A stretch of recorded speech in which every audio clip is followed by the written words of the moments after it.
Welcome to the Pursuing Freedom Outdoors podcast, a place where backcountry warriors can share their stories of grit, service, healing, and wilderness adventures. I'm your host, Tom Walton, Marine Corps veteran, full-time cop, and aspiring hunting and fishing guide. Join me and others as we journey from the hood to the woods in pursuit of freedom in the outdoors.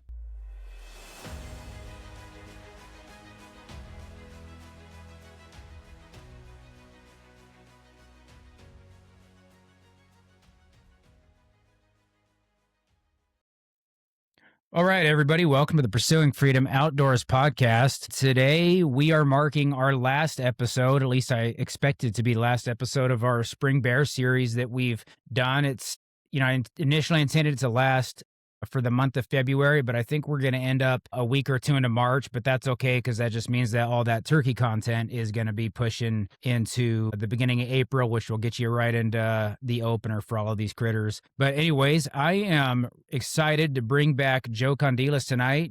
If you guys don't recall, go back and listen to a previous episode with him where we covered kind of his start in bear hunting and the American Bear Foundation, but he's coming on today. We're going to talk all things bear hunting and get some updates on the foundation, get some updates on what kind of legislation and bills are going on around the country right now, things to keep an eye on, and hear some hunting stories. So, Joe, welcome back to the show, brother. Thanks, man. Thanks for having me back on. It's always a pleasure to jump on these and talk about bears and bear hunting. And, if you ask me back on, I must not have sucked too bad the first time. So no, you're great, man. You're one of the easy guests because you're enthusiastic and like what you're talking about. I'll talk your ear up. Yeah, so you make hosting fun and easy. But yeah, man. Well, like I said, thanks so much for coming back on. Appreciate it. Let's just dive right in, man. Like I kind of teed you up before we hit the record button. Love to hear a good bear hunting story, and it sounds like you got a good adventure out of Alaska to share with us. Yeah, it's always hard to, I think when you think about it for long enough, you come up with different cool little bear stories. But like when someone puts you on the spot, like the grizzly bear hunt I went on in Alaska is so memorable just for so many reasons. I wouldn't say the hunt was overly crazy, but it's grizzly bear in Alaska. It was my number one dream animal. My best friend came on the hunt with me, and the whole backstory is kind of funny. I had caribou hunted up there on a drop camp with Ovis Outfitters, and man, that might have been 18 or 50, I don't know, long time ago. And they flew us in, dropped you off, and then you got all your camp stuff, and they're just like, yeah, call us when you're ready to come out. And so we did that hunt, and me and some buddies, and man, we had a blast. It was on the north slope of the brook. So we flew into Prudhoe Bay and then went to Happy Valley and then flew out of Happy Valley and out into the to where we were hunting. And man, when we would fly in and out of there, we were seeing bears, flying over, and you'd see muskox and just things that are just so wow, I'm literally looking at a muskox. But we saw enough bears to where I was really got intrigued and had always wanted to hunt grizzly bear. That's always been my number one thing. And when they picked us up, we went back to their lodge, little kind of cabin on the Ivashak River. And I was kind of asking Emily, I was like, what's it like to get a bear tag up here? Is it hard? And kind of what are your hunts like for brown bear or grizzly bear? They call them Arctic grizzlies up there. They're just they're an interior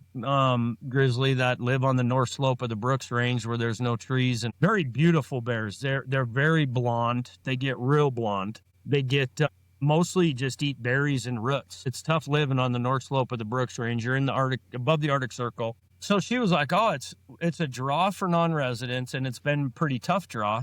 And I said, all right, well, by the time I'm 40, I want to come grizzly bear hunting. And I think I might have been 35 or something then. And Emily was like, okay, yeah, whatever. Well, got to about 38, 39. And I was like, I'm going to start thinking about that. I don't think I have the money, but I never probably will. So I'll figure it out.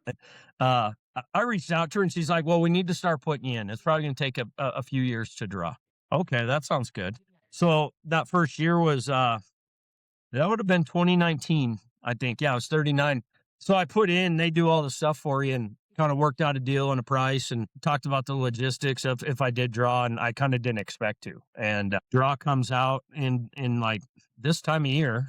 February is when the draw, or January, kind of February is when the draw comes out. And she calls and she's like, hey, you drew that grizzly bear tag. And I always laugh because I wasn't happy. I was so freaked out because I had no way to pay for that hunt at that time. I figured I'd have 3, 4 years to like save up and kind of like I had a little money saved, but not enough to go on the hunt in that year. And so I was like, she's like, well, are you not glad? I'm like, well, I am, but I'm trying to like process how I'm going to do this at the same time. So I had told her, she's like, well, we can like decline her. You can just not come. And I'm like, no, let me figure it out. So came home, told my wife, she's like, what are you doing?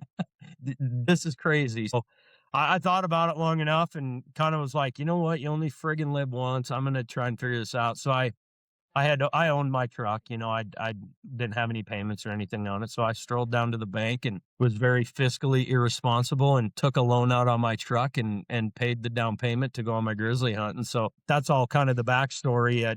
We hunted it it was late August up there of that year. And I had always been up there. I'd been up there that other time before, and it was July. And August, I knew there was a potential, but August above the Arctic Circle can get pretty miserable late August, early September. And so the hunting was just so different than I expected. Like our grizzly bears are so different in Wyoming compared to like what those bears on the Arctic, I think any of the grizzly bears in Alaska where they're hunted and there's an abundance, they definitely have different behavior. And so when we got into the main lodge, like we were going to fly out the next day and we flew out into a base camp, couple tents. We're on the Arctic National Wildlife Refuge, so very specific rules on like what you can and can't do. And so, we were kind of learning our ropes about that, and we flew in, and basically, like Nate Peterson was our guide, and he was kind of like, man, you and Zach don't really need a guide, but you legally have to have one. Like you guys could do this. But I think the biggest thing at first that really was hard for me to grasp was like we could not go walking and hiking and like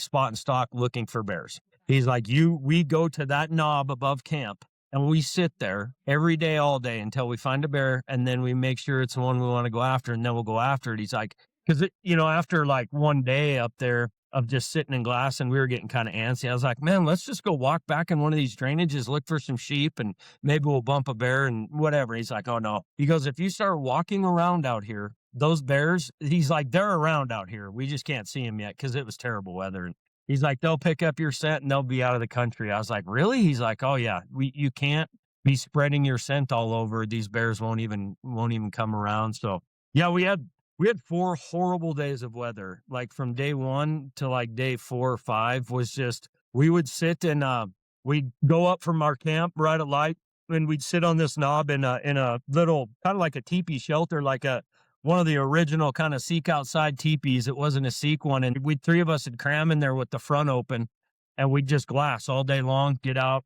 It was pouring, windy, sleet and snow, and you couldn't see very good, poor visibility. I had every pair of clothes I brought on. I mean, it was cold. And mentally, it was just really getting exhausting. We hadn't seen a bear, seen some wolverines, which was like one of the coolest things ever. I saw 3 wolverines, didn't buy a wolverine tag, which I regret now, but yeah, so we did that. And then it was around about day 5, it kind of cleared off. It wasn't sunny, but it was clear and it kind of quit, just like light rain kind of, then it stopped and then it kind of just was cloudy and warmed up a little bit. And it was like, as soon as that rain and that crappy weather quit, like we started picking up bears across the valley. The river that we were on was, when we got there, was like I could jump across it in 2 or 3 skips and barely get wet. We watched that thing in 4 days get so dang big that it was like, and we had a little pack raft. It was to the point where like, I don't think we can cross that anytime in the next day or 2. We got to let it come down. So we kind of need to find a bear on our side or put one to bed over there and hope we can get across this river in a day or 2 because it just been pouring. And so, yeah, we started picking up bears and we found a bear late one afternoon, and just caught a glimpse of it and then it didn't see it again. And so my buddy Zach, he always likes to tease me because he calls me the bear whisperer. He's like, you always find them before everyone. Like, I'm going to find one before you one day. And I'm like, you probably won't, but we'll keep trying. And so he always sees me because he spotted this bear that I killed and I never seen it. And he spotted it and we never seen it again for a while. And then we were looking back over there after a couple hours and it popped back over the ridge and we saw it. And our guide Nate took a good look and he's like, that's definitely one we should go look at. Don't have to go kill it, but we should probably go over there. So we had to go about 2 miles across a couple little side drainages at the bottoms and through some marshy, boggy stuff to get to where we could actually get a good look at this bear, see if it was a boar, check. Looked good size wise, but I wanted to kill a boar. And I was like, I want a pretty one. I'm not so worried about how big it is because we did see a big, really dark griz on the other side of the river. I was like, I came up here on this hunt for bears that are like these Arctic, very traditional looking Arctic grizzlies. So this bear was fitting all the kind of the metrics that I had in my mind. And I wasn't like, I'm going to wait for one that's bigger. Cause a lot of people think that just because it's a grizzly bear, it's going to be massive, but these Arctic griz are not massive bears. Right. They are, man, an 8-foot one is real big. And so, you're not looking at bears much bigger than our big black bears. And so you kind of got to put that into perspective too. Cause you think about bears and grizzly bears and brown bears, you're like, oh, they're all massive. It's like, oh, you get up there, it's a little different worlds. Yeah, this bear was kind of fitting the mold, and we went up and looked at it real close. I'd say across this little side drainage, he was up on this ridge, and he had whole sections of this hill tore apart. It was so neat to see, knowing that now, that's how I started looking for bears after we had killed this one and we're just in camp for 3 days. I'd look for the hillsides that were tore up. I mean, they will tear up and root all these hillsides, and he had come over and was ripping up a hillside, and man, we got a good look at him. I got some great pictures in the spotter, and we bumped back down off the ridge, and I was like, yeah, let's give it a shot. I think that one's awesome, and my buddy Zach was really good. And it's so nice sometimes having a good friend on a hunt with you, because especially him, he and I have hunted as kids together all the way till we still hunt all the time together now. So we know each other's kind of he's getting down, I need to pick him up, or vice versa, or he'll do something stupid if I don't. This is usually me doing something stupid, and he's got to be the voice of reason. He's like, hey man, you don't have to kill this bear just because it's the first one. I was like, no, I understand. And he's like, it's a nice one, but don't feel, because we still have 4 days of hunting. And that's always in your head too when you go on one of these big hunts, is what if I don't get one? Am I prepared for that? And I wasn't quite there yet because we still had some time and we just started seeing bears, but I just kind of was like, that is everything I came up here for. I'm happy. If I kill that bear, I'd be super happy. And so he's like, Roger that, let's go kill it. And so we bumped down the hill and had to cross another little draw. And then we had to climb up the ridge to get on the same hill as the bear that we were after. And that's always tough on these, the top of the hill was very rounded, and we knew the bear was on the top. And so by the time we got anywhere close, I mean, we were going to be really close to be able to see him. So we had the wind really good, and we made this awesome stalk, and we got kind of close, dropped packs, and I had my bipods kind of out because I was going to try and kneel or lay down. And so I already had him out, and Zach's filming. We got this whole thing on video. It turned out really good. But he's filming and kind of behind me, and I'm behind Nate, and we're kind of going around this alder bush. And all of a sudden the bear comes up over the ridge, and he's stands there, and he looks down at us, and Nate's just there he is. And I was like, holy crap. So I didn't have time to really lay down or anything. So freehand at 180, I shot, then I hit the bear, and he started spinning. And they have a pretty strict policy up there. I don't know if all outfitters do, but that as soon as that bear is hit, they're shooting. I was like, okay. Well, Nate fires one off, and then I jack another shell in. Well, as I was jacking another shell in, I probably would have got 2 off right away. I missed my return on my bolt freehand, and you can see it on the video. Anyways. So he got one off, and then I instantly shot again, and that bear just went. It did a couple more spins, and then it just dropped. And so it was really a crazy thing, because you're doing all this stalk, and then it's instantly go time. You really don't have time to I didn't have time to get stressed or worried or nervous. But boy, when that was over, I was just holy crap. It just it all came out. I was just wow. So we did the whole thing, walked up to it, and it was just an incredible bear. Beautiful blonde boar, dark eye circles, just an awesome presentation of that Arctic grizzly. Kind of population. Now we packed all the meat out and packed the hide out. And on the way over there, I had somewhere lost my Swarovski binoculars. I figured it was when we jumped one of the creeks. They fell out of my bino pouch. I didn't realize Ugh. it until we actually were like getting close to the bear. I'm like, oh, I lost my binos. Normally that's like a very serious thing. And I was like, screw it, let's just keep going. And on the way back, we found my binos in the creek. So that was a big Oh, deal. And perfect. yeah, and got back and just kind of like enjoyed an evening of like kind of reveled in it a little bit. And we're like, man, we still have some time here. And so the rest of that hunt, like we couldn't get flown out. And so part of what happens and why they're so strict on that second shot from the outfitter or the guide, they our outfitter started running planes over to the other side of the brooks because there was a mauling that had happened with a hunter and a guide. And basically, similar situation, like shot the bear got down in the alders, and then the guide went after it, and one of them got mauled. And like Matt, our outfitter, and Emily are like, we just don't risk it. If Like I talked to Nate about it. He's like, and we looked, I hit the bear perfect. And his second shot was like right by mine. And then my third shot, they were all in a group of like that. I mean, he's like, I just don't know what's on the other side of the hill. And if that bear starts running and I got to go track it, and then it's like, it's just a safety issue. I was like, hey, I understand. I would have felt worse if I like nicked it or something and then he put a kill shot on it. But like I took a picture of like the exits on the one side of like, because I was like, if someone asked me, I'm gonna show them.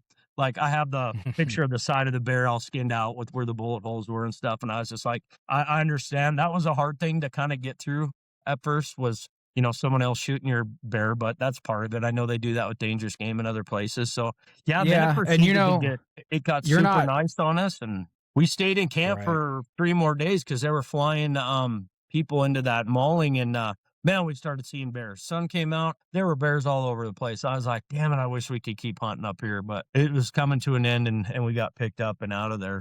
That's awesome, man. That's a great story. And I mean, that perfect kind of mix of sucking it up in the weather and waiting and waiting and waiting, and then having it come together and be exciting at that last minute, which, I mean, I've not been on a grizzly or brown bear hunt up in Alaska, but just from talking to people that have, we had Dalton Gray on last couple of weeks, he's a grizzly guide or a brown bear guide, up there in Alaska. And it sounds to be kind of it. It's one of the most boring hunts in the world until it's not. And, a couple things, just for listeners with the brown bears and the grizzlies, for folks that don't know, and I mean, especially if you've never been up to Alaska, you probably wouldn't really have thought about this, but the brown bear and the grizzly, you'll hear people use those terms, and genetically it's the same bear, right? It's the same bear on Kodiak that it is up where you were on the Brooks Range. The difference really being, I mean, obviously you can get some color variations and stuff, but the big difference is the food source. Like you said, it's tough living up on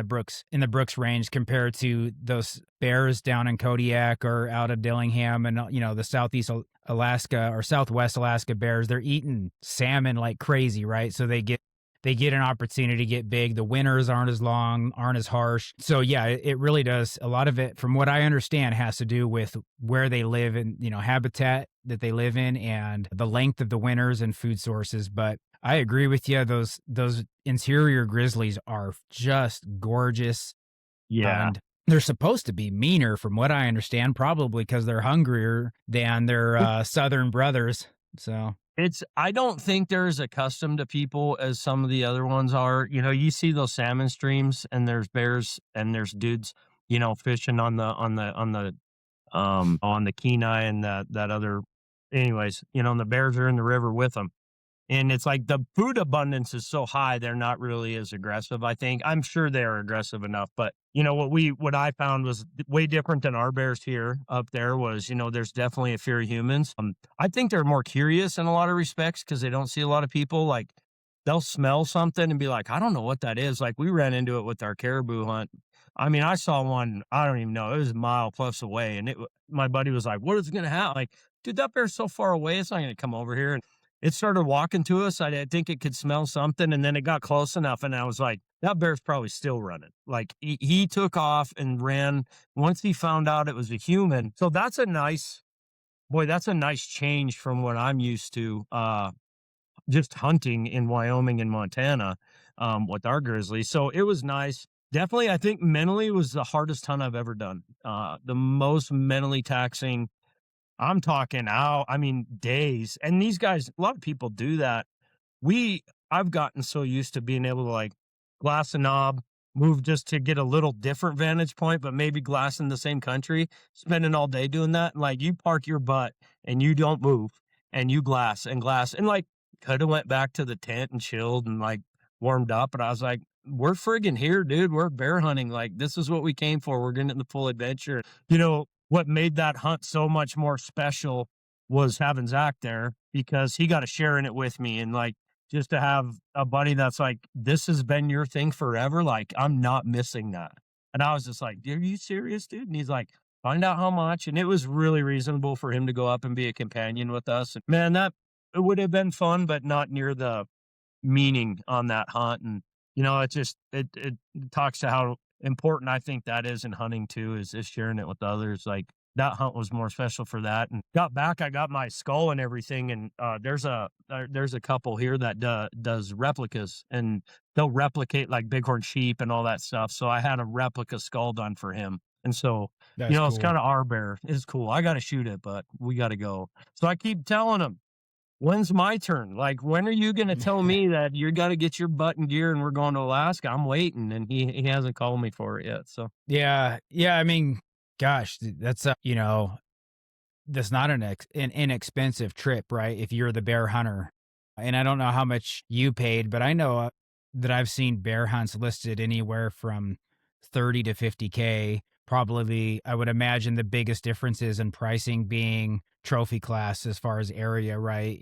Kodiak bear is probably the 50K bear, and, yep. and I might be off. So my fellow, my Alaskans that are listening, don't blow me up too bad for being off on pricing, but just trying to make a point, right? Your Kodiaks, your Southwest bears, they're bears where you're looking at the possibility of a 10-footer is where it's going to be expensive, right? And you're right. I mean, because those bears are smaller, I've heard multiple times an interior grizzly at 8 foot is more than a shooter Yeah. bear. So I know, Yeah, my bear, just I kind of a think. side, Well, go ahead, buddy. I was gonna say, just a little side story too is, I worked with an outfitter up here. His name is Gary. I'll leave his last name out because he's a private fella. And anybody that knows me knows who I'm talking about. But Gary had guided brown bears, and his son still does, our grizzlies. And I don't know where his son's guiding at these days, but he's got a cool story of a trip when he was up in Alaska guiding. Scary story, but a grizzly breaking into the tent and literally on top of his client when Gary pulled out his, I don't know if it was a pistol or rifle, I can't remember, but pulled out one of his guns, ended up shooting the bear off his client. And he's actually got that bear hide hanging in his cabin here in Idaho still to this day. Oh, that's cool.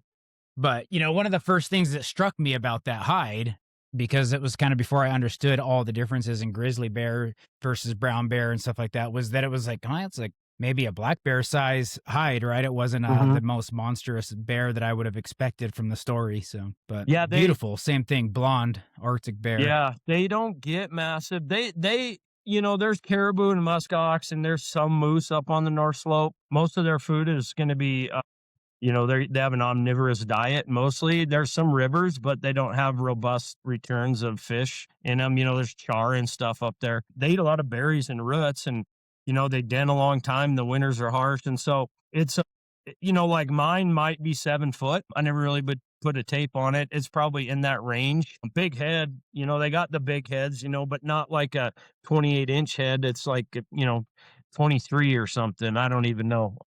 But yeah, they're an impressive thing up there.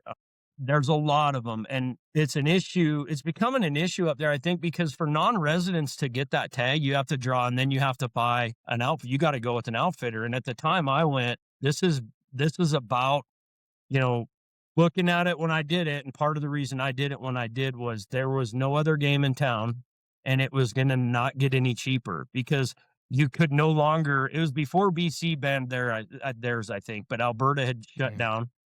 And so I was like, so basically you can go to Russia or Alaska or the Northwest Territories or some of those northern Canada. And I was like, man, it's getting pretty tough. And the Northwest Territories is really expensive. So at the time I booked mine, and I don't have trouble. It was about 14 grand to book that North Slope hunt, and they're a smaller bear. And at that time, to go to Kodiak was probably in the 50s, or try an even coastal hunt. And now, I mean, we're doing that brown bear hunt giveaway. So I've been kind of into the pricing, and I mean, you're well over 30 into 50s to hunt one of those big coastals or Kodiak. Even the interiors, like this bear hunt I went on's up in the 20s now. And so you see this happening, and I don't blame them, because Alaska is one of the easier places to go on a grizzly hunt, and people want to kill a grizzly bear. It's one of the, so the demand's so high. Prices aren't going to go down. I always kind of tell people, like, you're going to die of sickness before you run out of money. So you just as well go enjoy your life. I think Randy Newberg said that or something, but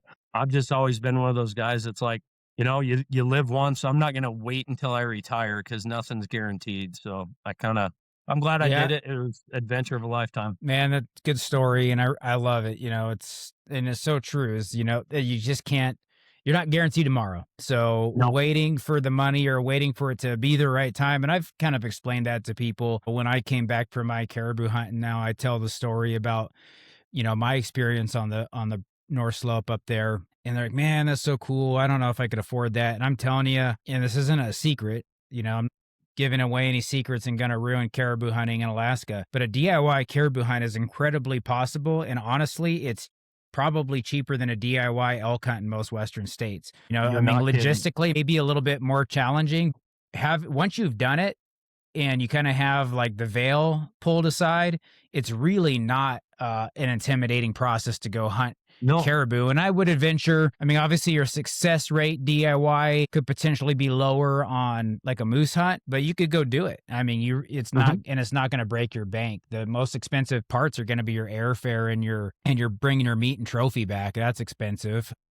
Yeah. But a little tip, if anybody is in the military, got out of the military, and you still have your CAT card ID, and you fly Alaska Airlines, just tell them, oh, I'm flying military. And they more likely than not just say, oh, okay, here, we'll check your bags for free. That's how I got my caribou meat and trophy home. Nice.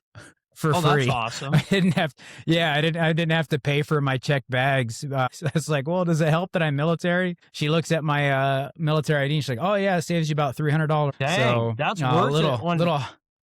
Oh yeah, little hot tip for veterans and military guys, man. Like, I don't like to always take advantage because I didn't serve for discounts and freebies, but that was a good one. But you can take a luxury once in a while. That is an expense. Well, let's face it, coming out of there. Yeah, exactly. But well, that's awesome, man. Well, love the story. And, I definitely would love to get up and do that kind of hunt. I always kind of half jokingly, half serious say that I'm just going to go be an Alaska resident for a number of years. Pay my dues so I can go hunt all the animals that I want to hunt up there for sure. And I'm sure all of my Alaska listeners are rolling their eyes at me like, oh yeah, man, just wait till it's up here in negative 45 and dark all winter. Challenge accepted, man. We'll get up there one of these days. But hey, everybody, I just want to take a quick break to thank you for listening to the Pursuing Freedom Outdoors podcast. And to thank you today, I want to offer you a discount at 360 Sportsman. Head over to sportsman.org now and use promo code PF15. That is PF15 to get 15% off your subscription to any of their master classes listed on the website. You can learn anything over there to improve your skills at hunting, fishing, trapping, snowmobiling. There's going to be first aid classes up there. They've got all kinds of stuff. There's even a how to build a house class coming. So anything you want to learn related to the outdoors or just making yourself a more knowledgeable human being, head over to 360sportsman.org. Use promo code PF to get 15% off any of their master classes. Want to thank you for listening to the Pursuing Freedom Outdoors podcast, and we'll get back to the show. Yeah, so sweet. Kind of moving on, I just wanted to maybe spend some time going over some of the updates. I know you're busy with Foundation. You guys got a lot going on. So I think you guys are an important conservation organization. So what's going on with you guys right now? It's a busy time of year for us. We have our annual banquet every year, and it's kind of, early on it was kind of more of a regional banquet, and it's turned into our national kind of banquet. It's nothing like the SCI or SHOT Show or anything like that, but we have like a 2-day event in Cody, Wyoming, and we get a lot of our folks from all over the United States come. We got people from Virginia, Washington, California. They come from all over to Cody. We had moved that from January to March, so we're in heavy like banquet setup planning time, and happy we've sold it out every year. We're about there already this year, and so doing a lot of prep for that. At the same time, we're doing this brown bear hunt raffle, and those two things alone will fund us for the year. And so we kind of try and get all our funding done at the beginning of the year, so then we have money throughout the rest of the year to do projects and to advocate and help support hunting. And so yeah, those two big fundraisers going on. And then it's been a good year as far as like we just launched another chapter. So Wyoming has its own chapter now, and we're in the process of we got like probably 3 more this year that'll be chapters coming up. So we're going to expand out onto the east seaboard there, looking at maybe one in the Carolina area. We're looking at Oklahoma, Pennsylvania, Idaho, Alaska, Montana. Putting all those together is a big challenge sometimes. Just because we are all volunteers. So a lot falls on us that are, working full-time jobs every day to do it. But yeah, so doing that, and it's been a relatively quiet and kind of time lately. It hasn't been terrible. Last year was way worse. I think a couple of our states are maybe in budget sessions, and that tends to not be as bad for bad wildlife bills. I know Wyoming's in a budget session, so we haven't seen really any wildlife bills come out, but there's some other states that they're doing some crazy things. Many people, I'm not sure when they're going to hear this, but are probably privy to the fact that California wants to introduce grizzly bears, which is an insane thought. Yeah, so that you have stuff like that going on, and then you have, which to me is not that serious, because I just don't think I don't know if anyone's really put pen to paper and figured out. These are, I'll say it, they're idiot legislators that have no idea what this entails, like doing this. But then you have bills like, there's a bill in Oklahoma right now that's not very good. It's Bill 4128. Been working with some folks down there. Basically, it's going to expand like the season so long that it would provide an opportunity for someone that's very unethical to harvest a bear in its den. There's no need to have a season that runs into January when sows are having cubs, and, the potential for the backlash to hunting is just ridiculous that's even being considered. So we're working on that bill. Don't think it's past one committee. It's going to another committee as early as maybe this week. I'm guessing it's going to be next week. So kind of tracking that one. And then you got every state seems like there's something little going on, and why if we don't live there, it might not be as important to us. But when you talk to folks that are in that area, it really is like, that is the hill they're going to die on. And it really puts it into perspective, because like, that's what I think hunting has been through a lot of is, well, it's over there. I don't have to deal with it. I'm good in my state. And it comes up that way with legislation. Like when they're trying to do something with hound hunting or stop hound hunting, you're like, and a lot of people are like, well, that's in Virginia. I live in, Idaho. Who cares? And it's like, no, that's kind of why we're in the boat we're in. Like, those things happen in one place, it's going to have an effect in other places eventually. So we try and stay on it. I will say our chapters do a tremendous job when it comes to this type of stuff. Those guys are so dialed in every state we have a chapter, and that's the importance of them, because they're just there. They live there. They understand the nuances. They understand the importance of these bills. And so, yeah, we're tracking a few, but nothing outlandish yet. And usually what I do is, if you're a member of the foundation, like I'll send out calls to action for any of these bills. And so like, there'll probably be a call to action for Oklahoma to all our members and anyone that I have your email address.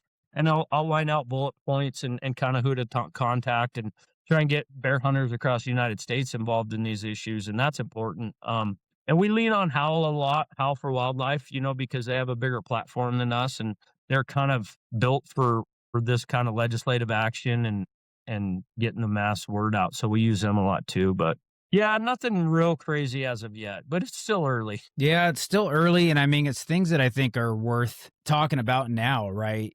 Even if these don't become a big issue this year, it's just kind of like with the broader public lands legislation that we've been fighting here recently with, Mike Lee's stuff. And it's it's going to come back, right? And usually when it comes back up, it comes back with more force than it did the first time, and so that's kind of what always concerns me, because I feel like when we see these bills come up, or in Washington's case, some shady language in a game management plan. They come up and they seem like really nothing burgers. They fade into the background. They don't pass, this committee or that committee, or they don't make it through one of the legislators or legislatures houses, like Senate or House or whatever. But they're going to usually come back, right? And then, like you said, once they're passed in one state, that now opens that door for another state legislator to be like, well, look what they did. I bet I can do that over here. And it's just a death by a thousand cuts, and that's what's happening to Mhm. the hunting community everywhere. And that's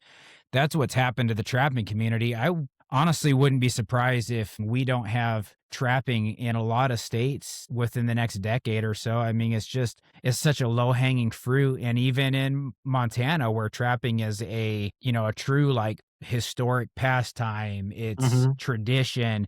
I mean, that's where you see all the anti-trapping billboards, is driving through Missoula and Bozeman, right? Oh, yeah. And I'm not going to pretend to be aware of the political spectrum over there, but, compared to here in Idaho, but to me, that's still concerning. And a couple of things that just I know, I pick up on just with the Oklahoma thing.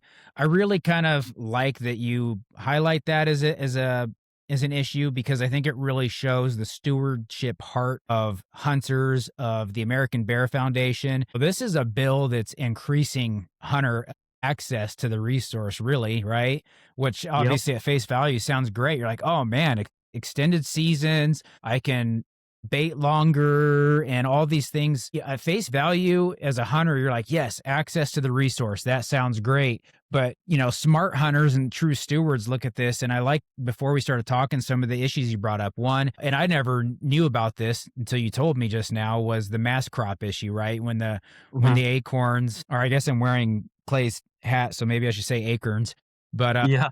when the acorns fall, that's a tremendous food source available to the bears. When they're not on the ground, or maybe a poor mass crop, it's a lot easier to bait, because now you're the only food source in the area. And so I never considered that a season start date would, have Yes. anything to do with mass crop, because, here, like you said, in the Western states, we don't really worry about that. We always have grass growing in the spring. We always have berries growing in the fall. So it's like, yeah, that was a really interesting point. But I like this. I'll sum it up, is that, a hunter based conservation foundation is raising your hand, right, and saying, hey, as hunters, we don't think that this extended access is appropriate, right? This is going to put these bears in danger, and we want to hold the ethical high ground on that, because we love the resource and we respect the bears, especially when it comes to, like you said, the denning bears with sows.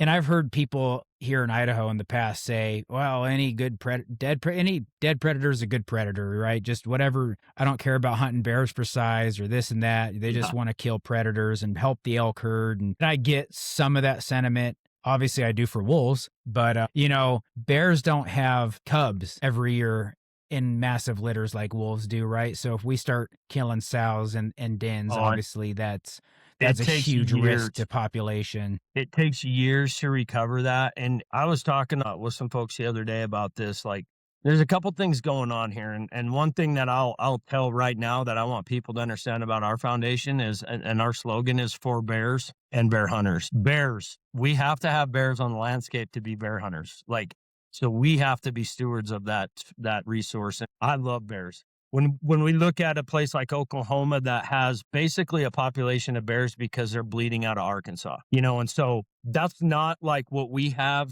It's almost like an island population. They're not all over the state. And so it's a limited resource in terms of, like, it could be hunted too much in a short amount of time that really puts it in danger. And then you start seeing that effects of, now are more bears, what's happening to that Arkansas borderline, and some of the things going on there. But, there's the ethical ramifications of it. And, we feel that anytime a bill is coming out concerning wildlife, it's probably bad, because legislators should not be mandating or making wildlife decisions. There's a very good, bear biologist in a lot of these places, and sometimes their voice is not heard, because if a bill comes out, that's the law. you know, if it's done by commission or in a planning session, or like, say, like you mentioned Washington, with their management plan, like a management plan can be changed relatively easy if the right people are involved. To get something changed legislatively is a nightmare. Colorado did it with spring bear hunting a long time ago. It's legislatively illegal. You cannot, it's a law. You can't spring bear hunt. So to get that changed with the political landscape in Colorado right now would be impossible. Like, you would never get that through. So now you're putting a bill, if that thing passes and it goes on the books. So now you put that out there as law, and that is going to be out there for a long time until it gets changed. And are we going to have enough time to do what's right for the bears before they're all gone because of this? It's a different scenario than we're used to out west baiting these things. Once those mass crops gone, or if they have a bad mass crop, like, those bears are hammering baits, and like, it just doesn't seem scientific enough, and it's not based in any conservation like model or method I've ever heard. I think it's just more a guy's pissed off because he hasn't killed a bear yet, so he wants to make it easier, and this is his way to do it, rather than, hey, let's go to the Game and Fish and see what we can do to increase hunter opportunity, but still maintain a robust bear population to make sure we have bears to hunt for our grandkids. That seems like the most reasonable thing to do, but not everyone has reason. 1,000%, man. And, I bring up a good point too with legislators don't need to be making wildlife management decisions. I mean, we actually have a law that, I think when I was reading about it earlier today, I think it just passed the House and maybe is on its way to the Senate. And I might be a little bit wrong, so sorry if I am, but this looks like this law might end up passing, and it's essentially going to make it to where our wildlife commissioner will now be appointed by the governor, right? So it's a political appointee, and and I love my state, but I just think that there's too much conflict of interest to have our governor be making that kind of decision, right? And I'm pretty sure Brad Little is very much tied into the ranching community, right? And the ranchers. And man, I love our ranchers. I am all about taking care of farmers and ranchers. I think that if we really want to put America first, we need to stop selling off our ranches and farms to corporations and support our family-owned ranches. So don't take this to me as an anti-rancher statement, but they're at the front lines of wildlife conflict, right? Whether it's crop damage from elk or they don't like wolves because they run outfits on their private ranches, whatever it is, they're usually on the front, or they're losing livestock to wolves, right? So they're on the front lines of wildlife conflict, when it comes to humans and their damage to their resource and their livelihoods. They can make emotional decisions, right? They might say, well, let's get rid of all bear, or we need to kill more elk in this area. And maybe that would be true, but maybe it's not. And I really don't think that it's good to have that conflict of interest, right? And maybe that won't exist with some governors, but it might with others. I just don't think it's a good solution at all. It's great when it works. And in a lot of states, it's worked for a long time, and depending on the political climate of your state, you're in a good spot. If you want to see when it doesn't work, just look at Washington, because their Game and Fish Commission was appointed by a governor, and it's full of, they're not all that way, but there are 4 or so on there that are basically railroading the entire Washington system and hunting, and it only takes that. I mean, it takes one, and then another one gets in there, and then all of a sudden it's changed. So yeah, I don't like wildlife used as a political bargaining chip. Because the only thing that ends up losing the worst is wildlife. Anytime humans get involved, it ruins it. It's just like we are so good at destroying things that we love and that we have on this landscape, there's many things, but I just think, like, a lot of times when humans get involved, we do the wrong thing for not just wildlife, but for other things. But, that's where we're at with this delisting and all these other things. And that's where we're at with this, like, California and Washington grizzly bear reintroduction. Like, why do we have to force that? If grizzly bears need to get there, why not let them get there naturally? That makes more sense to me than dropping them out of the greater Yellowstone or the Northern Continental Divide ecosystem and putting them in California, which is an entirely different habitat and everything. Like, it's night and day, and so, and then the population. humans are everywhere. Exactly. I mean, let's just learn from the mistake that Colorado just made with their botched wolf reintroduction, right? I mean, Yeah. that has gone nothing but sideways on those people and not worked out at all. The thing about the grizzly bear, I think you nailed it, right? Let them wander in. It's just like even with Colorado, they could have just continued to let wolves wander in from Wyoming. It was already happening, right? And there's already grizzlies wandering into Northeast Washington from Idaho. Yeah. There's Yep. there's grizzly bears up there, but I will tell you, depending on what Fish and Wildlife employee you talk to in Washington, they're going to tell, oh, there's no grizzlies up there. No. BS, man. There's grizzlies in Northeast Washington, but I mean, we could do a whole show. One of these days I'm going to get, I think it's, gosh, I hope I'm right, man. I could look at my phone, but Kelsey from, Washington, she is just kicking butt over there. I'm trying to think of, the I name of know that exactly who you're organization, but talking. yeah, It's man. yeah, I know who you're talking about. Yep. Yeah. And I apologize, Kelsey. It's been a long work day. But man, her and I have communicated. We are going to get her on the show one of these days. That would be and great. We'll do a whole podcast just talking all about the messed up stuff going on in Washington, because a lot of my listeners live over there in Washington. So I think they would really appreciate that. And you can't shed enough light on that corruption. Although with that commission, they've exposed it. It's not like it's a secret yet. That's just the disappointing part of our country. Again, a whole nother topic of corruption being exposed and nothing being done about it. You get rewarded in this country anymore for being a bad person. I don't know. Yeah. I look at like these reintroduction things and they're just silly to me. Like, I understand, California had grizzly bears at one time. And I understand Wyoming had them, and Montana did, and Idaho did, and they're all over the place. But what people forget to grasp is that we have taken over most of those spaces. And so it's not viable for a species to be the grizzly bear. People are always like, oh, they're not recovered till they're back to 90% of their home range. I'm like, that's impossible. Like, we live there. They're not going to go back out on. It's just insanity to me. Going to have them walking, the streets of LA or San That's Francisco or Sacramento. Go for it, bud. See, all you got to do is look at the history of how challenging the recovery. We didn't reintroduce in Montana, Idaho, and Wyoming. We recovered because we had them here. Just look at the challenges of that since 1970. And look how long we've been at this. And we still don't have it figured out as a population, as a game agency, as U.S. Fish and Wildlife Service, how to deal with these grizzly bears. Now, the easy answer is let the states manage them, because that's who should be managing them.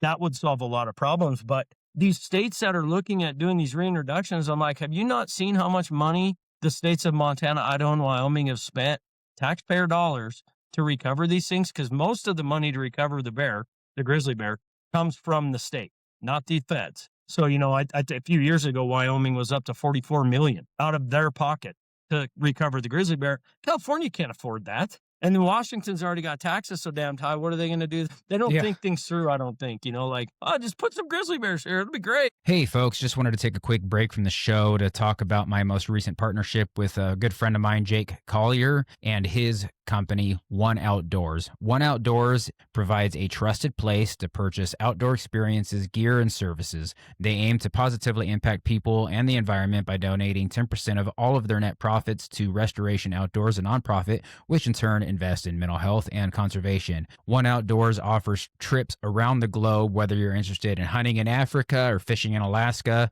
Patagonia, and more. They can customize your outdoor experiences and beyond just hunting and fishing to whitewater rafting. You name it, folks. If you can dream it up in the outdoors, One Outdoors can help make that dream come true. And I'm proud to be partnering with them and consulting on trips and hunts. So if you're interested in booking a trip of a lifetime with One Outdoors, you can reach me or reach out to me at thomas@pursuingfreedomoutdoors.com. It's thomas@pursuingfreedomoutdoors.com, or you can contact me directly through Instagram, Facebook, you name it.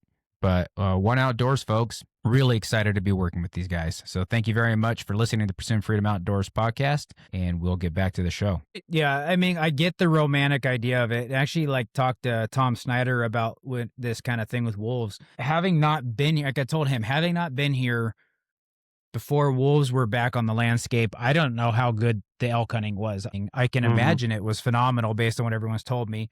So even me as I like to think that I've pretty well grasped the importance of predator management. The first time I heard a wolf howl in the woods when I was elk hunting, I didn't get mad. I was like, oh man, like I'm really living in the north woods now, man. There's wolves up here. Like, how cool is this? So a little part of me can kind of understand the whole romantic idea of having these animals, these predators on the landscape.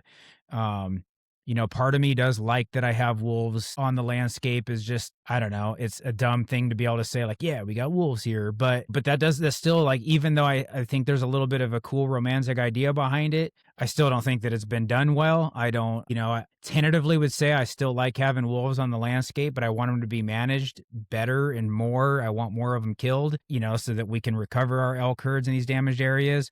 But just talking to Tom on that episode and then even more offline and just diving into it more. I mean, not that I'm all about eradicating the wolves now, but I would agree that if we could go back and not have reintroduced the wolves onto the landscape in Idaho and Montana and in Wyoming, if they were not reintroduced, but if we didn't bring back wolves the way we did, I don't think that we would have an overabundance of elk. I don't think we would have, and I say overabundance, like, I mean, like, oh my gosh, we have way too many elk. I think we'd be like, yes, hunting is great. We would have never had to go to a non-resident draw, right? We could be still selling OTC elk tags over the counter.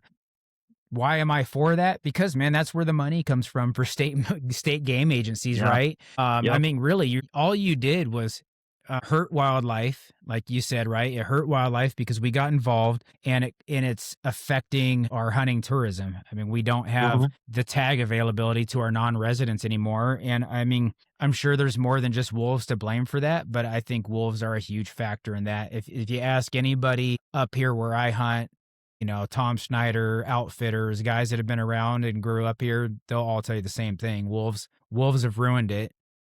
Mhm. And the last thing I'll say about it, because I'm ranting, is just, yeah, I do think there's a little bit of a balance where these animals, these big game herds have learned to survive and to deal with. They're starting to figure it out. They're starting to figure the wolves out. There are trappers and hunters out there that have gotten more successful. I know of one trapper that's really truly affected a pack pretty good, but yeah, it's still never going to be what it was before we No. reintroduced wolves. And I just don't think that any romantic idea is ever going to convince anybody that knows better that it was worth it. No, it's happened across the West with those wolves, and I as a bear guy, I'm kind of with you, Tom. I like the idea that wolves and grizzly bears are on the landscape. I freaking just love going out and being like, I could hunt them for one. That's the main reason. Selfishly, like I can hunt wolves here, so I'm okay with them being out there because I want to kill one. I like that we can manage them, but I don't like that. Like we're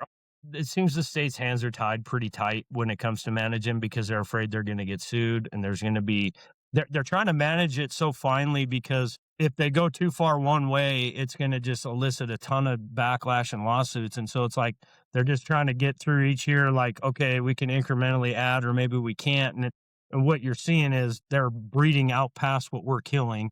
And, I'm not a wolf expert by any means. I'm more of a bear guy. I do see, wolves are, man, they're tough on critters. People always blame bears for killing a lot of stuff too. Not like wolves, but bears are usually like, oh, these bears are killing everything. They kill a lot of calves and fawns, but bears are not strict carnivores.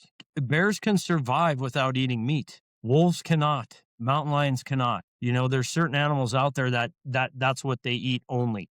And a bear, can make it. That's why black bears have thrived in the United States since forever, because they don't depend on one food source. And why wolves were basically removed from the lower 48 at one time because, they're only eat meat, how to kill them. And so that's why I love bears so much. They're just so much more of a survivor, but they're not just killing. Like bears are not just killers. They eat most of their diet, especially in the spring, and you get some around calving season, and I damn sure seen bears kill calves, but it's not like they're not killing them every day, multiple a day to survive, and they're not trying to feed packs. It's one bear, Right. it's just different, but they to me, and I kind of went sideways there, but they both to me represent like true wild places and wildlife. Like I love going out and all the apex predators are hunting with me, or hunting me. I just that to me is being alive out hunting.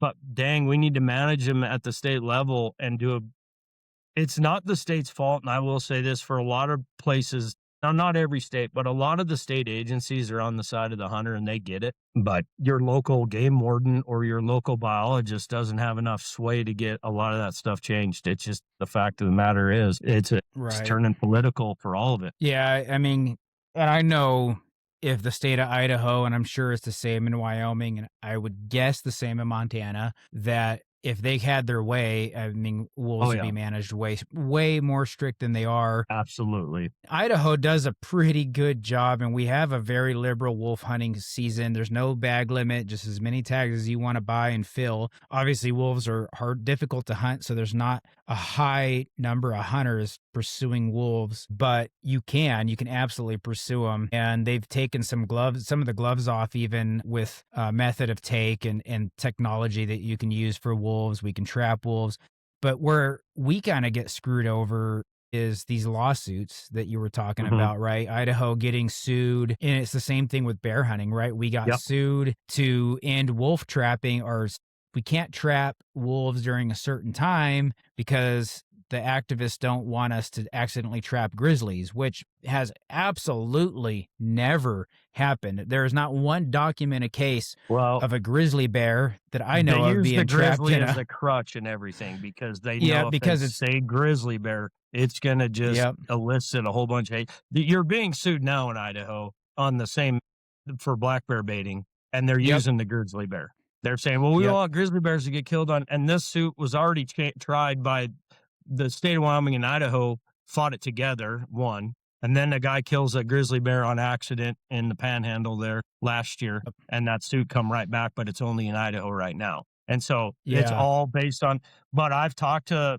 some people, tried to reach out to the group suing to try and, let's talk about bear baiting and why you hate it. And like maybe there's some misconceptions. They're like, oh, we absolutely will not, we will die on the hill of bear baiting. It has nothing to do with the grizzly bear. It's all about baiting bears. So they're just using the grizzly bear to of a means Yep. to an end. Yeah, that was quite the incident. I mean, so for folks in Idaho, you probably are aware of why, but if you're not aware of why, that you have to take a bear ID test to get your bear tag now, that's because of that incident.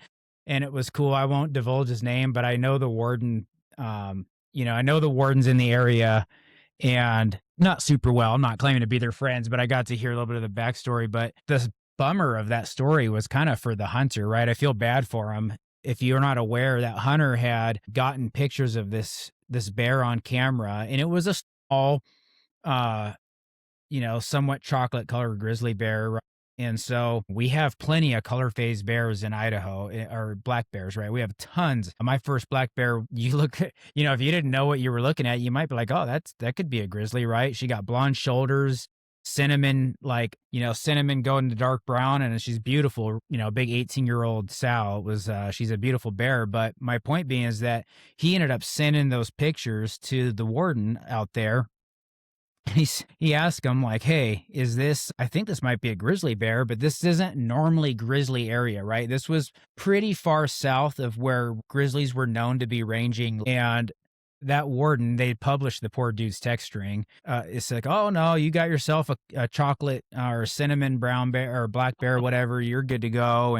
And totally, he even's like, yeah, if you look at this feature, definitely a black bear, not a grizzly bear. And so that hunter was like, oh sweet, man, I guess I was wrong. And he went out and shot the bear, brought it to check it in, and sure enough, it was a grizzly bear. And rest What assured, that warden a, has been talked to and made fun of.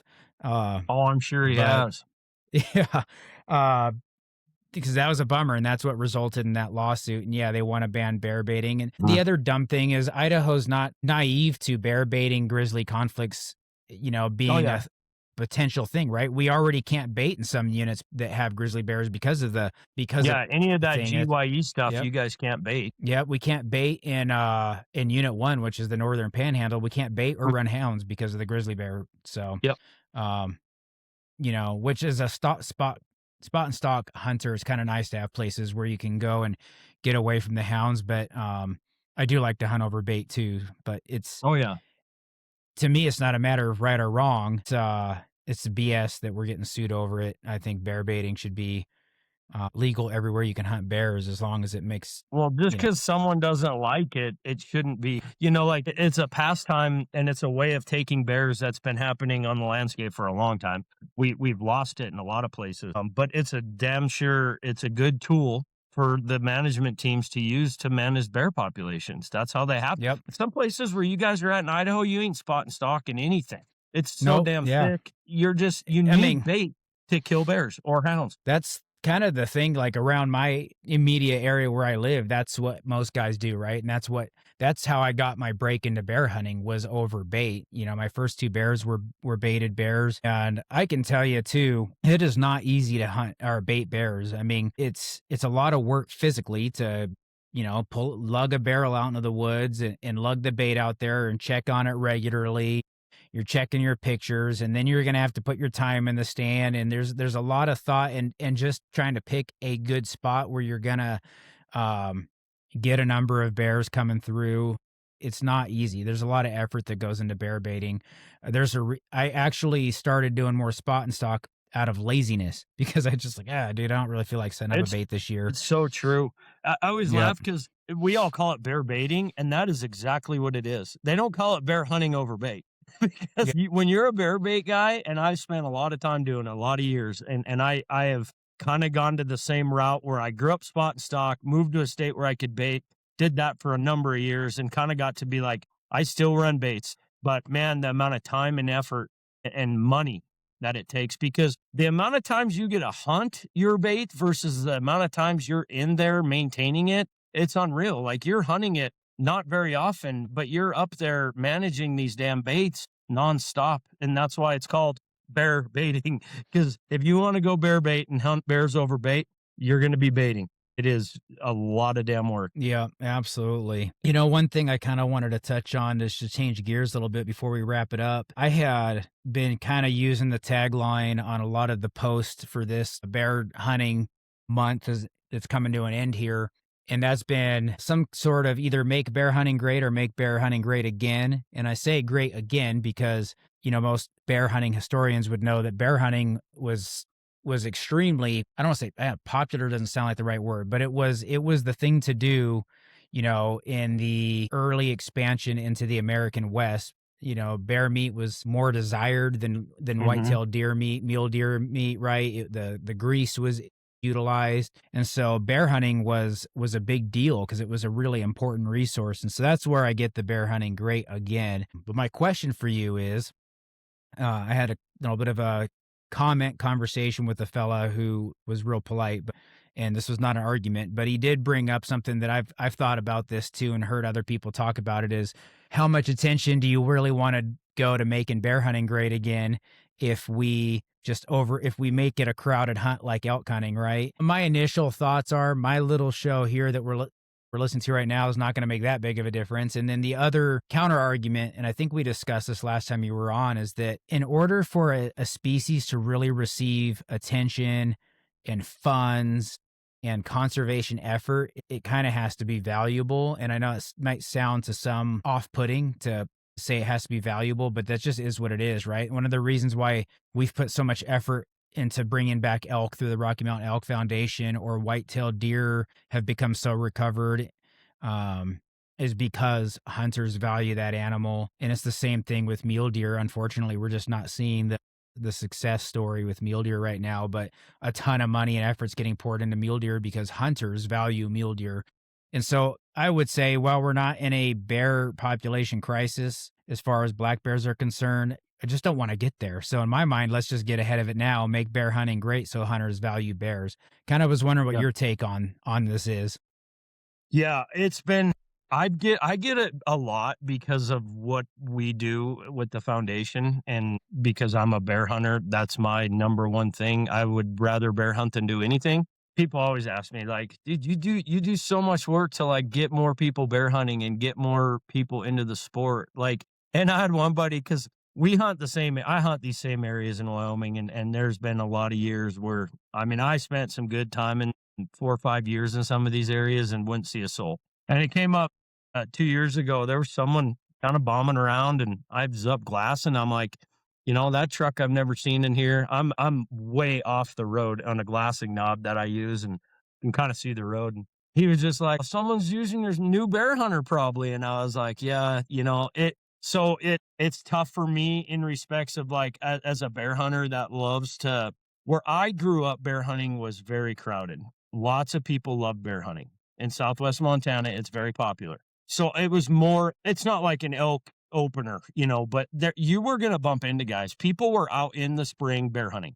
Where I live now and the places I hunt now are so ridiculously full of grizzly bears, it really limits the amount of people that are willing to go do that. And so I've always had that kind of ability to get away from people. But as bear hunting becomes more popular, and I just saw Wyoming metric, one of the least populated states in the West for bears is Wyoming. And every year we're selling more bear tags and we're killing more bears. So bear hunting is becoming more popular. And there's a part of me as a bear hunter that likes my spots that's like, gosh dang, are we going to get to a point where it's like, oh, I can't go there. There's someone there. There's someone there. There's someone there. No, you hit it on the head there. I think like people don't value them as much. Most bear hunters that I run into are just looking for something to do in the spring.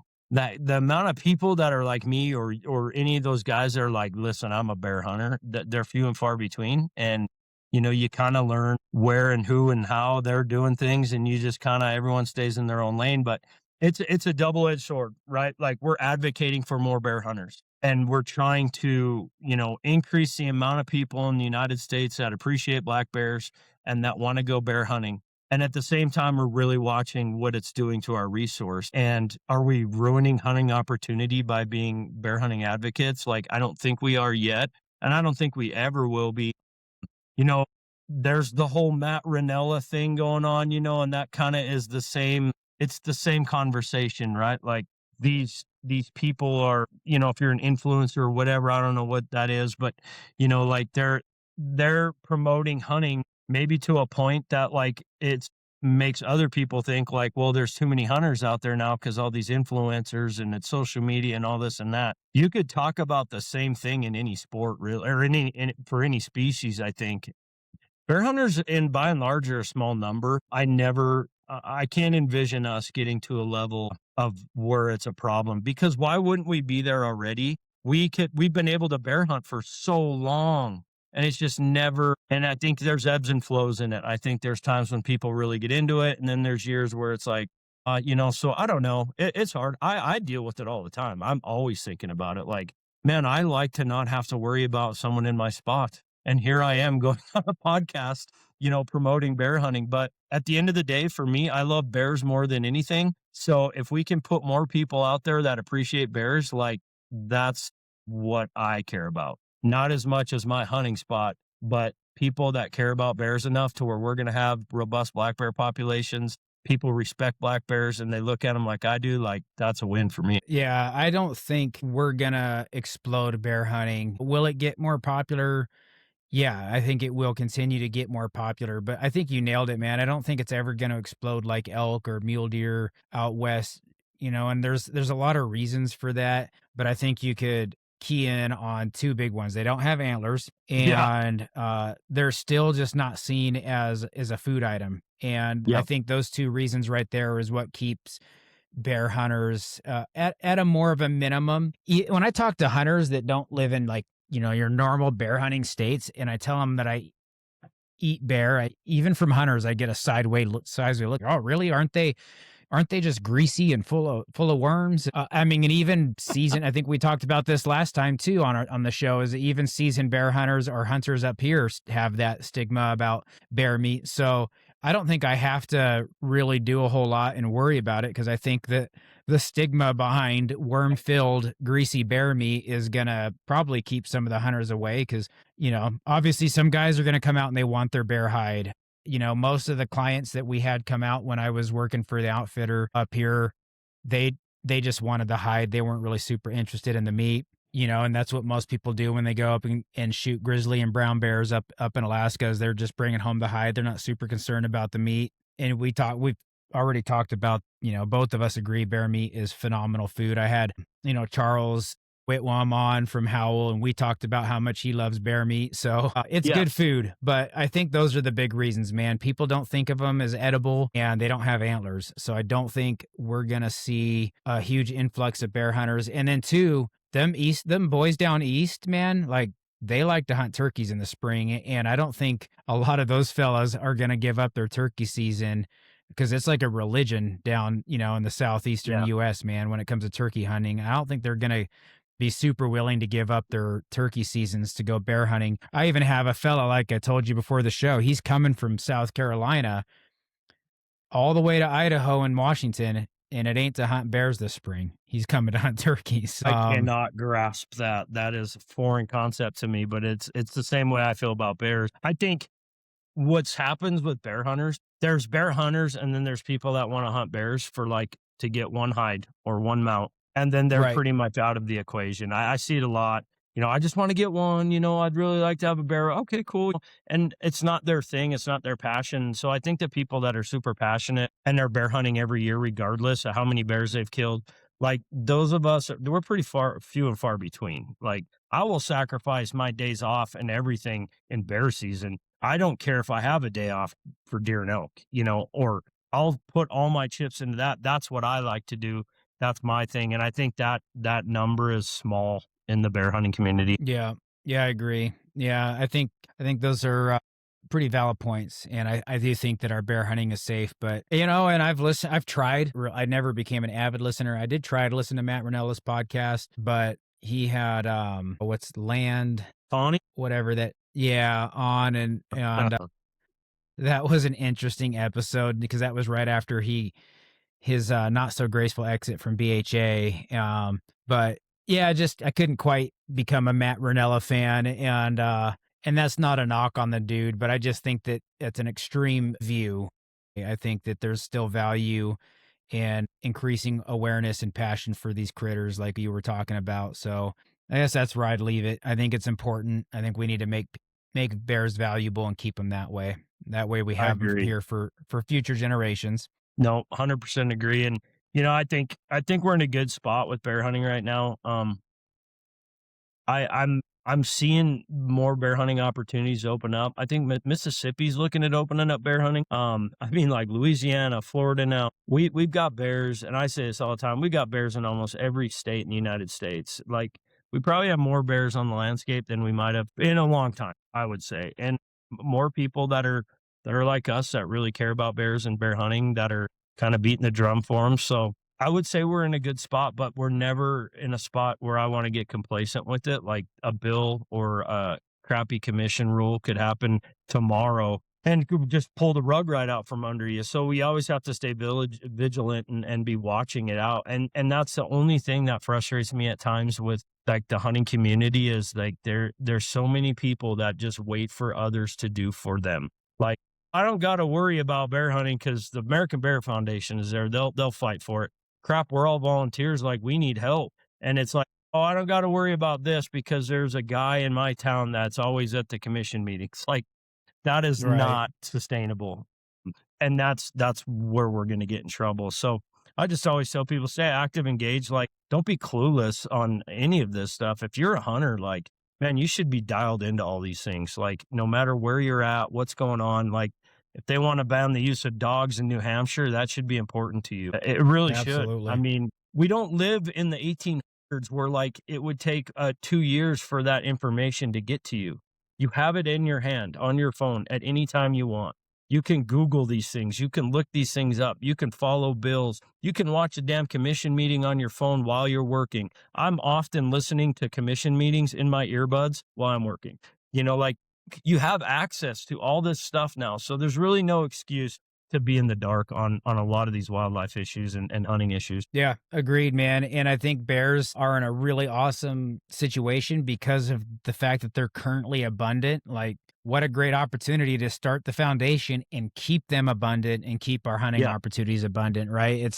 We're not fighting the battle. I mean, we can be watching out for attacks on hunting opportunities and really dialed in on that because we're not spending time worried about habitat, and not that we shouldn't pay attention to it, but we're not fighting for a species survival like we're doing with mule deer right now, right? We're not worried about Yeah, recovery. We have the resource. Now we just have to maintain and protect it, let it expand. exactly.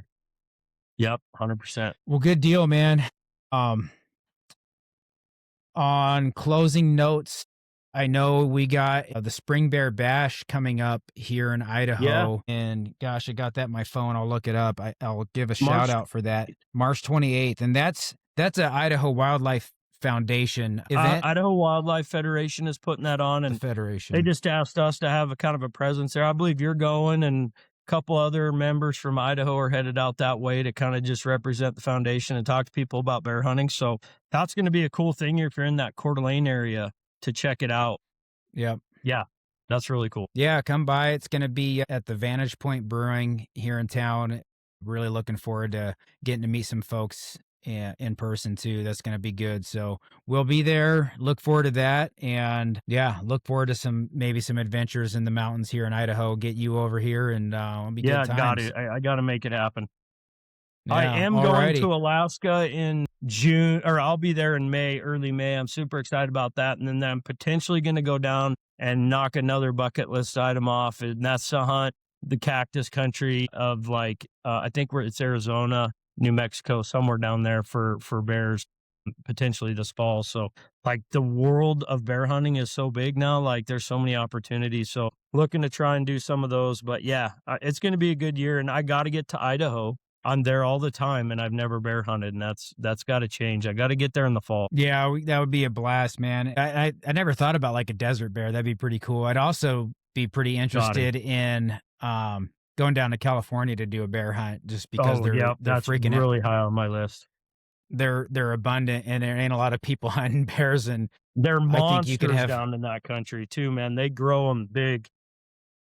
Could you imagine too? I mean, if you've never been in the Sierras, but yeah, I grew up in California. I spent a lot of time in the Sierras. And then even as an adult, before we moved back up to the Northwest, my wife and I spent a lot of our time off going to the Sierras. It is the Eastern Sierras in particular, some of the most beautiful, rugged country on the planet. And I would just love to get back into some of that wilderness in the fall season when all the tourists are gone, and be looking for some big black bears. I think that would be beautiful. Yeah, it's a great opportunity there. Man, they got giant bears. It's a hidden gem. Not enough people are thinking about it, and the barrier to go on that hunt in California is really low. They don't kill that many bears compared to the population they have. I mean, 60 to 80,000 bears in that state. They kill about 1,200 a year, I think.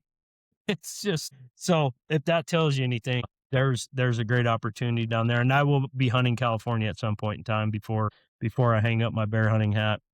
It's going to happen there too. I always encourage people, like, I'm putting in for points in Colorado, Oregon, other places, and I could go to Oregon and do the fall hunt over the counter, but I kind of want to do a spring hunt over there. And so like, there's so many opportunities to bear hunt in the United States. Like, if you just don't draw an elk tag, or you're not feeling great about your fall, like there's some opportunities to go to a state and go bear hunting for really cheap. Yeah. So I always tell people, like, man, that you don't have to travel very far to have a great black bear adventure in the United States. No, and just the last thing I'll add on that, onto the bear hunter recruitment theme. I mean, you nailed it, man. If you don't draw an elk tag here in Idaho, but you want to come hunt in September when it's just absolutely, I mean, well, sometimes it's way too freaking hot, but it's beautiful. Get here early. The berries are out still, and you want to hear bugling elk and be on a hunt. Just come hunt fall black bear, man. You'll get to be in elk country. It would be you get to kill a bear, see some beautiful country, and you'll have scouted where you hopefully will get to come and hunt an elk someday. There you go. You I use it the other way. I'm the opposite. I use my elk and deer hunting as scouting for spring bear and fall bear. Yeah. Like, people are like, what are you doing? I'm like, do you see that rub on that tree, or that tree scratched up? Oh, there's black bear tracks. I'm always looking for bear hunting spots. Yeah, it's just a cool opportunity to get out in the field. I love taking people bear hunt. I think once you get people in front of a bear or two and you show them, and man, the spring is just a remarkable time to be out in the hills. It is so special. It's my favorite time of year, and I love the fall too, and the elk. But man, a May day when it's nice out and the birds are chirping and you're glassing for bears and big drainages, like that's pretty tough for me to be top. Yeah. Yeah, I agree, man. The smells, the sounds, Mm-hmm. the vibrant green on everything is just it's spectacular. Bluebird skies, big Yep. rainstorm off in the distance. Yes. It's it's pretty dang on cool.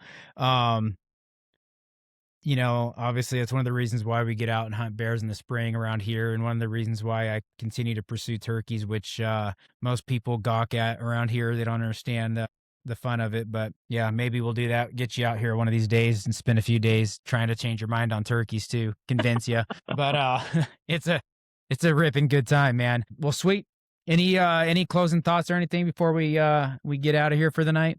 Just got our banquet coming up March 21st in Cody, Wyoming. Insane amount of good stuff. People from all over the country come. It's kind of a great place to be if you want to be a network with other bear hunters and just kind of feel in a space where bear hunting is the thing. It's pretty awesome. That's in Cody.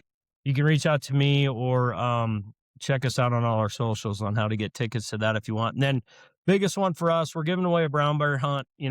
We talked about it earlier, how hard it is to go on one of these now and how expensive they are.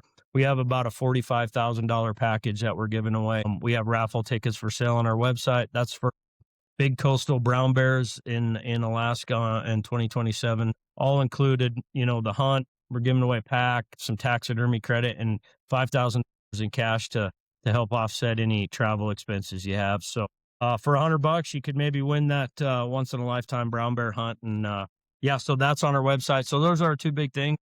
That's about it. And I just hope people get out and have a great spring. Enjoy it. Try and get someone outside with you. Take someone new. Take someone that doesn't understand it. Get them out with you and just kind of show them around. Amen. Love it. All right. Joe Kondelis, the American Bear Foundation. Appreciate your time, brother. Thanks for having me. Thanks again. And if this resonates with you, I want to welcome you to the tribe and encourage you to share this podcast with your friends. Hit subscribe and follow us on Instagram at Pursuing Freedom Outdoors. And if you or someone you know has a great story about life or the wilderness, I want to share it.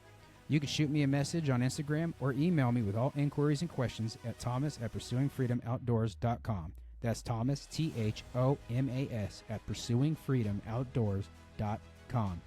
Until next time, get out there, get after it, and pursue freedom in the outdoors.